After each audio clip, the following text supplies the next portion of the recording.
أشهد أن محمد رسول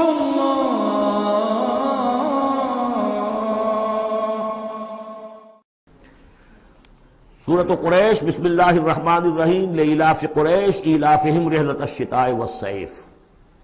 فليعبدوا رب هذا البيت الذي أطعمهم من جوع وآمنهم من خوف۔ قریش کو مانوس رکھنے کے لیے اللہ نے ان کے دلوں میں محبت ڈال دی، رحلۃ الشتاء والصيف، سفر کی سردیوں میں بھی اور گرمی میں بھی۔ اس میں اشارہ ہو رہا ہے کہ جو ایسٹ ویسٹ ٹریڈ میں قریش کو مونوپولی حاصل ہو گئی تھی۔ پہلے یہ ٹریڈ تھی ملکہ یہ جو قوم سبا کے ہاتھ میں تھی، جبکہ عروج کا دور تھا یمن کا۔ تو ہوتا یہ تھا کہ ہندوستان سے اور جاوا اور ملایا اور سماٹرا، بورنیو اور چین سے سارا جو سامان تجارت آتا تھا وہ یمن کے ساحل پر، کیونکہ نہر سویس تو تھی نہیں۔ اب ایک طرف وہ ہے فار ایسٹ، ایک طرف ہے یورپ، اور یورپ کو اور فار ایسٹ کو ملانے والے کوئی آبنائے نہیں ہے، پانی۔ اور وہ راستہ جو ہے round the Cape of Good Hope, وہ تو 1498 میں واسکو ڈی گاما نے تلاش کیا ہے، گویا کہ حضور کی بعثت کے بعد 800 برس بعد۔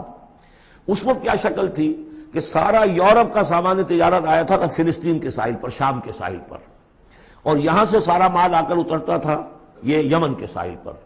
تو کچھ عرصے پہلے تک، تو کوئی 150-200 برس پہلے تک حضور سے یہ ساری تجارت یمنیوں کے ہاتھ میں تھی۔ یمنی قافلے لے کر چلتے تھے، یہاں سے اس مال کو لے گئے وہ وہاں تک شام تک، پھر وہاں سے مال لے آئے، اور یہ ایک طرح سے گویا کہ ایسٹ اینڈ ویسٹ جو ٹریڈ تھی اس میں انہیں کی پوزیشن حاصل تھی۔ پھر جب سیل العظم آیا ہے، ان پر سیلاب آیا ہے، وہ تباہ و برباد ہو گئے، تو پھر یہی ایسٹ ویسٹ ٹریڈ جو ہے یہ قریش کے ہاتھ میں آ گئی۔ اور ان کو خاص طور پر پروٹیکشن یہ حاصل تھی کہ چونکہ یہ خانہ کعبہ کے متولی تھے اور وہاں تمام قبیلوں کے بت رکھے ہوئے تھے، گویا کہ سب کے خدا ہاسٹیج تھے ان کے پاس، لہذا ان کے قافلے پر کوئی حملہ نہیں کر سکتا تھا، کسی اور کا قافلہ بچ کے جا نہیں سکتا۔ اس قافلے کو لوٹتے تھے بدو، اور اس کو جو ہے کوئی حفاظت نہیں ہوتی تھی، لیکن قریش کا قافلہ بدو دور رہتے تھے کہ یہ تو خانہ کعبہ کے متولی ہیں، اور اگر ہم نے ان کا قافلہ لوٹا یہ ہمارا بت اٹھا کے پھینک دیں گے باہر وہ خانہ کعبہ سے۔ اس لیے انہیں اس خانہ کعبہ کی وجہ سے وہ پوزیشن حاصل ہوئی کہ انہیں تونگری اور دولت مندی حاصل ہو گئی، اور پھر یہ ایسا کرتے تھے سردیوں کے زمانے میں یہ اپنا چکر لگاتے تھے یمن کا، اور گرمیوں کے زمانے میں جاتے تھے شام کی طرف، فلسطین کی طرف، کیونکہ وہ گرم علاقہ ہے تو وہ سردیوں میں، اور یہ چونکہ جو زیادہ ٹھنڈا علاقہ تھا وہ گرمیوں میں۔ لإلاف قریش، اس واسطے کے مانوس رکھا قریش کو، إلافهم رحلة الشتاء والصيف، ان کے دلوں میں وہ الاف سے مراد کیا ہے کہ سفر جو ہے ان کا جاڑے کا اور گرمی کا، اس سے ان کو گویا کہ مانوس کر دیا۔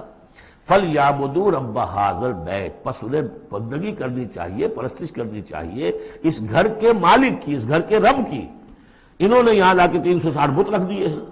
انہیں چاہیے تھا کہ خلوص اور اخلاص کے ساتھ جو اس گھر کا اصل مالک ہے، جس کی توحید کے لیے یہ مرکز بنایا تھا ابراہیم نے، ان کے جد امجد نے، اور کہا تھا کہ ربنا لیقیموا الصلاۃ، تیری نماز قائم کرنے کے لیے میں نے یہ گھر بنایا ہے، تو اس کو انہوں نے جو ہے اس کو بت قدہ بنا دیا۔ دنیا کے بت قدوں میں پہلا وہ گھر خدا کا، ہم اس کے پاس ماں ہیں، وہ پاس ماں ہمارا۔ تو کرنا یہ چاہیے تھا الذی اطعمهم من جوع، جس نے کہ انہیں طعام پہنچایا اور بھوک سے نجات دی، انہیں غذا دی، انہیں دولت دی، وآمنهم من خوف، اور ان کو امن دے دیا ہے خوف سے، کہ ان کے قافلوں کے اوپر کسی حملے کا خوف اور اندیشہ نہیں ہوتا۔